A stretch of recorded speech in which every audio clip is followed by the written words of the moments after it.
बिस्मिल्लाहिर्रहमानिर्रहीम। अस्सलाम वालेकुम नाज़रीन, जैसा कि आप जानते हैं कि कल वज़ीर आला पंजाब उस्मान बुज़दार ने अपने ओहदे से इस्तीफ़ा दे दिया है। उनकी जगह पे वज़ीर आला पंजाब चौधरी परवेज़ इलाही को मुंतखब कर दिया गया है। उन्होंने यही शर्त रखी थी कि अगर उनको वज़ीर आला पंजाब बनाया जाएगा तो वो अदम एतमाद में इमरान खान का साथ देंगे।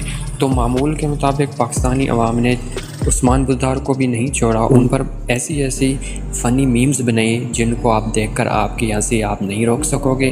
तो आपने वो फ़नी मीम्स देखनी है तो आपने वीडियो को अंत तक लाजमी देखना, आपके साथ शेयर करेंगे, बहुत ही फ़नी, आपको मज़ा आएगा। इसके अलावा इस वीडियो का मकसद किसी की दिल आज़ारी करना नहीं है, बल्कि ये इसको एक फ़न मोमेंट के तौर पर लें और इसको अंत तक लाजमी देखें और आगे शेयर भी करें, कमेंट करें कि आपको कैसी लगी। इसके अलावा चैनल पर फर्स्ट टाइम है तो चैनल को लाजमी सब्सक्राइब करें। ऐसी यूज़फुल वीडियोज़ अपलोड होती रहती हैं, वो आप तक फौरी पहुँचेंगी। तो चलते हैं वीडियो की जानिब।